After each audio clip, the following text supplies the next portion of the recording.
Struggling with PMP exam prep? Worried about tricky questions and tough concepts? You're not alone. The PMP, Project Management Professional, exam is challenging, but with the right practice, you can pass with confidence. In today's video, we're giving you 25 plus free PMP exam questions and answers to help you get ready and boost your confidence. Whether you're stuck or just need that extra push, these practice questions will get you one step closer to acing the exam. Before going forward, please subscribe to our YouTube channel and press the bell icon. First question. A project manager started working for a new organization when they were informed that all of the project's expected incremental revenue must exceed their costs by at least 30%. Their current project is anticipated to have a 0.7 BCR, benefit cost ratio. Taking this into consideration, what can be concluded about this project? Answer: the project is not profitable, and the BCR does not meet the minimum threshold established by the organization. A benefit cost ratio, BCR, is a monetary or qualitative metric representing the relationship between a potential project's costs and benefits.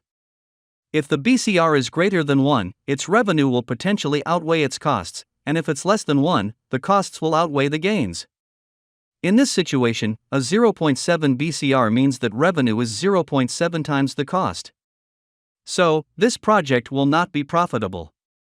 The minimum BCR threshold established by the organization is 1.3, and this project does not meet it.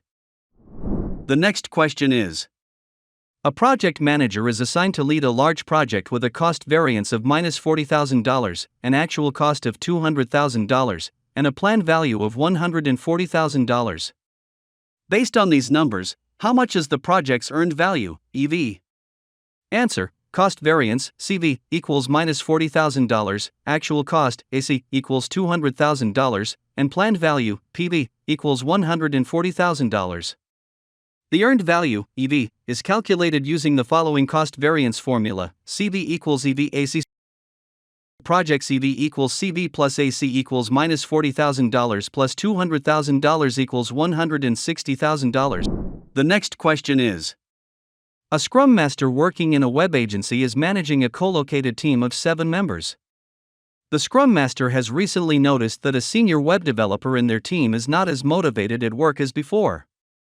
After being asked about what's been going on with them lately, the team member told the Scrum Master that their partner moved to another city for a 6-month work contract and wanted to join them, but they are not willing to lose their job. What should the Scrum Master do in this case? Answer: the best option is to let the senior web developer work remotely, since they are a valuable team asset, and their tasks can be done anywhere. As a servant leader, the project manager should motivate the developer by allowing them to move to another city with their partner.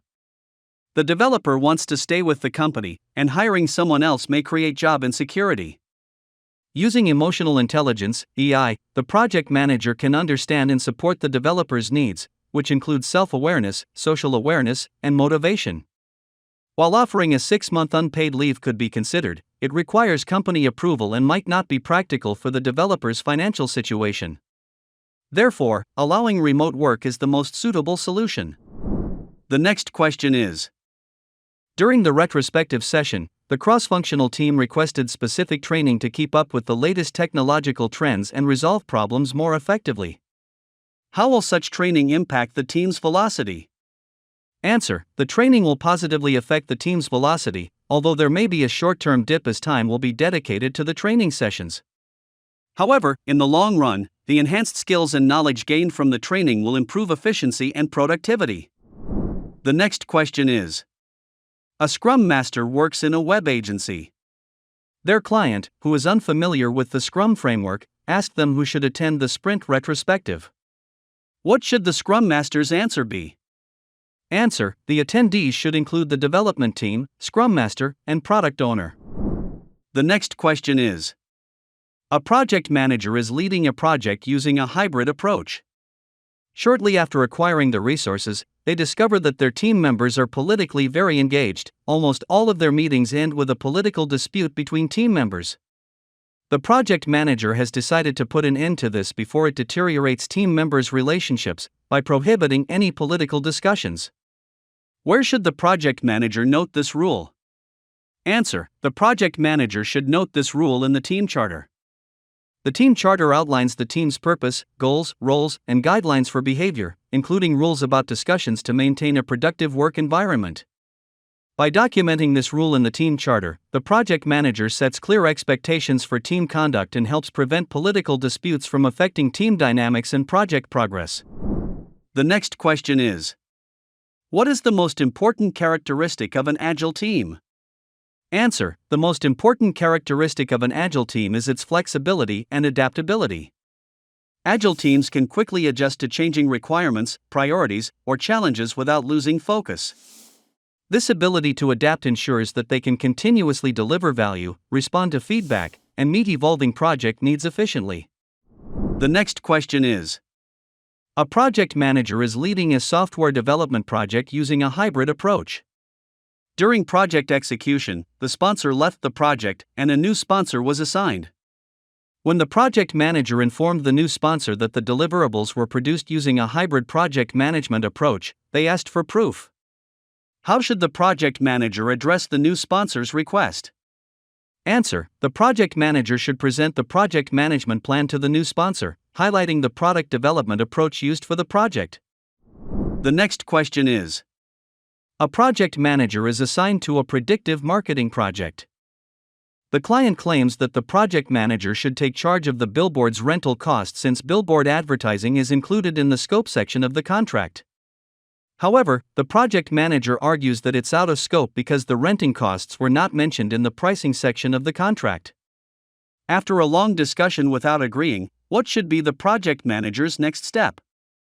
Answer: the project manager should consider pursuing alternative dispute resolution (ADR) to address the disagreement with the client. ADR methods, such as mediation or arbitration, provide a structured approach to resolving conflicts without escalating them to legal proceedings. The next question is: a project manager is leading a one-year project. 5 months into the execution phase, 50% of the project work is completed. What is the project's SPI and status? Answer: the Schedule Performance Index (SPI) is 1.2, and the project is ahead of schedule. EV equals % of completed work, multiply BAC, budget at completion, equals 6/12 x back. Since the project manager is 5 months into the project, then the PV equals 5/12 multiply BAC. Doing the math, SPI equals EV/PV equals 6 divided by 5 is equal to 1.2. You can also conclude that the project is ahead of schedule without doing any math since half of the work is done before reaching half of the project duration. Since the project is ahead of schedule, you should just select the answer where the SPI is greater than 1. The next question is: a project manager was asked to manage an ongoing project using a predictive approach. While reviewing the project status, the project manager discovered that some of the deliverables noted as finished are still in progress.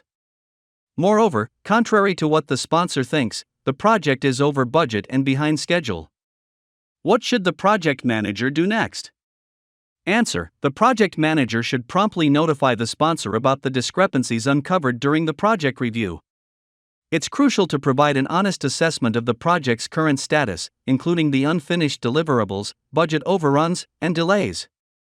Transparency maintains trust and collaboration, allowing the team to realign priorities and make necessary adjustments. The next question is: a project manager works for an NGO, leading a campaign to collect medical supplies for refugees. While contacting pharmaceutical companies to convince them to participate in this campaign, they enumerate the many benefits this partnership can bring them. What are the tangible benefits of participating in this campaign? Answer: participating in the campaign offers pharmaceutical companies the opportunity to generate additional revenue by expanding their reach and tapping into new markets. Moreover, it significantly enhances their brand image and reputation. By contributing to a humanitarian cause, these companies can strengthen their brand, making them more recognizable and positively associated with social responsibility, which can have long-term benefits for customer loyalty and public perception. The next question is: 1 month after joining their new company, a project manager gets assigned to lead a new project. The project manager is a bit nervous since it's their first time managing a hybrid project. Plus, they do not get along with the product manager. The project manager has been informed that an external auditor will conduct a quality audit on their project next week. What should the project manager expect from this audit? Answer: the project manager should expect the audit to check if the project is being executed according to the company's established procedures. The next question is: a project manager works in a financial institution where data security is highly important. They have recently been assigned to a project to investigate all of the organization's workstations to remove any illegally installed software. To successfully implement this project, the project manager must collaborate with all departments. During the project execution, they got support from all department heads except for the head of investments and customer relations. The head of investments always claims they didn't receive the project manager's emails and thus cannot help them with their requests. On the other hand, the head of customer relations seems to be constantly busy and never replies to the project manager's emails. However, they respond directly whenever the project manager runs across them in the hallway. How should the project manager classify the head of the investments department and the head of the customer relations department in the stakeholder engagement assessment matrix? Answer: the head of investments should be classified as resistant and the head of customer relations as neutral in the stakeholder engagement assessment matrix. The next question is: a project manager is leading a project using the predictive approach within a functional organization. During the project execution, the project manager encountered an issue that was not identified in the planning phase.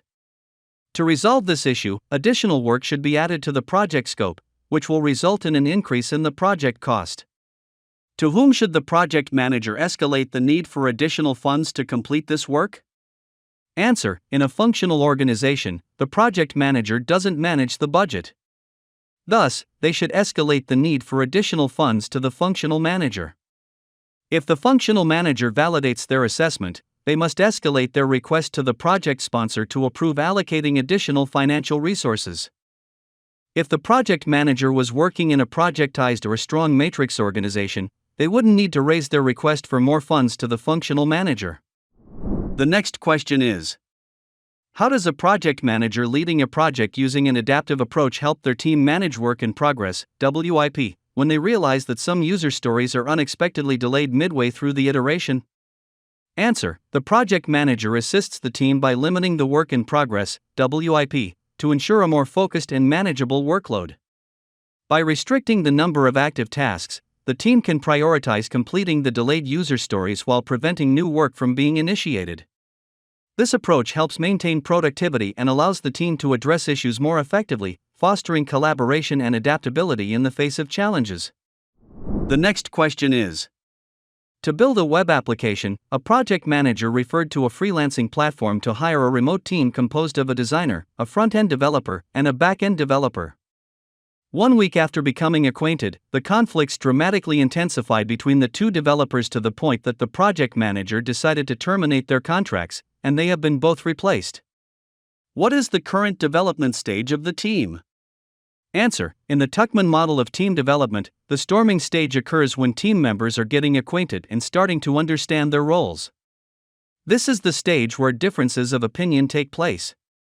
Although conflicts have intensified between the front-end and back-end developers, it is important to recognize that this behavior often arises as individuals begin to navigate their interactions and establish their working relationships. The project manager's decision to terminate their contracts suggests that the team has not yet fully transitioned to the norming stage, where conflicts are typically addressed and resolved. Instead, they are still in the initial phase of forming a cohesive team. The next question is: a project manager is assigned to a project that follows an adaptive approach. After gathering all requirements, the project manager previewed 3 to 5 releases to achieve the project goal. They intend to define the details of each release progressively when they get more insight and feedback from key stakeholders. What should the project manager do, considering the project has a fixed budget that cannot be exceeded? Answer: the project manager should work with stakeholders to prioritize work for each release until running out of budget. The next question is: while a project manager was meeting with the organization's CEO, they got a call from one of their project team members asking for a 4-day leave to attend a religious celebration. The project manager immediately refused the team member's request since the project was already behind schedule and was approaching its deadline. The CEO, who was listening to the conversation, intervened to discuss the matter with the team member. After a long call, the CEO decided to allow the team member to only get a 2-day leave. What type of conflict management technique did the project manager use in this situation? Answer: the project manager used the forcing conflict management technique in this scenario. By immediately refusing the team member's request for a 4-day leave, the project manager prioritized project timelines over the individual's needs. The next question is: a project manager is leading a 3D modeling project of a castle that will be built near a river. Halfway through execution, the sponsor requests the termination of the project since a dam will be built nearby, making the castle's location not appealing anymore. What should the project manager do? Answer: the project manager should follow the sponsor's request and begin the process of terminating the project. This includes closing out all ongoing tasks, ensuring proper documentation, and communicating the decision to relevant stakeholders. The project manager should also assess any remaining contractual or financial obligations and ensure the project's closure is handled smoothly and in compliance with organizational procedures. The next question is: at the beginning of the first sprint of their new project, the Scrum Master had an important business meeting at the same time as the daily stand-up meeting. What should the Scrum Master do in this situation? Answer: in this scenario, the Scrum Master should prioritize attending the important business meeting. However, it's crucial to inform the team in advance about the conflict and encourage them to proceed with the stand-up without them. The next question is: before a demonstration meeting with the client, a team member discovered a defective component that could be either repaired or replaced. The cost of both options is negligible, they're both risk-free, and the whole operation will require less than 1 hour. However, the team spent 15 minutes discussing the two options without reaching an agreement. What should the project manager do in this case? Answer: the project manager should call for a vote to quickly decide whether to repair or replace the defective component. Since both options are low risk and the cost is minimal, a voting process will help the team decide efficiently and prevent further delays. The next question is: a data science project manager is used to implement projects using the hybrid approach. Their organization owns 2 servers for manipulating big data, with one server being more performant than the other.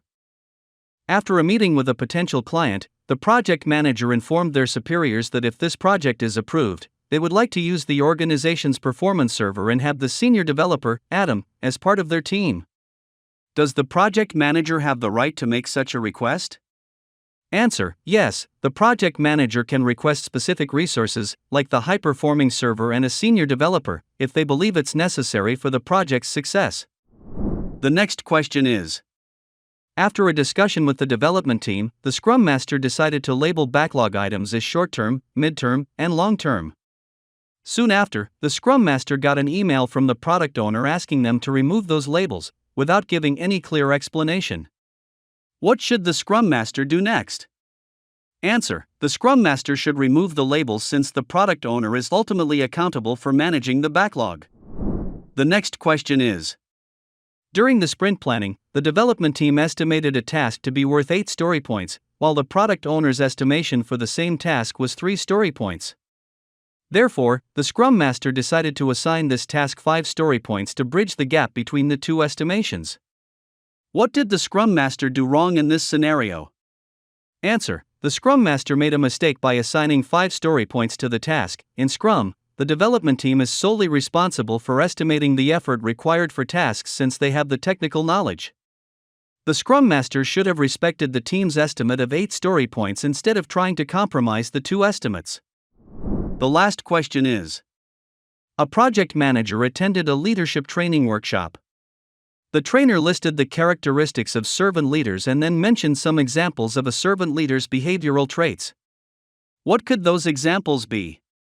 Answer: examples of servant leader behaviors include helping a team member draft a professional email to a stakeholder to gather important information and share by checking in on a team member who has withdrawn socially to understand their concerns. These actions demonstrate support, empathy, and a commitment to the well-being and development of the team, which are core to servant leadership. So, that's it. If you found this video helpful, hit the like button and subscribe to our YouTube channel. See you in the next video.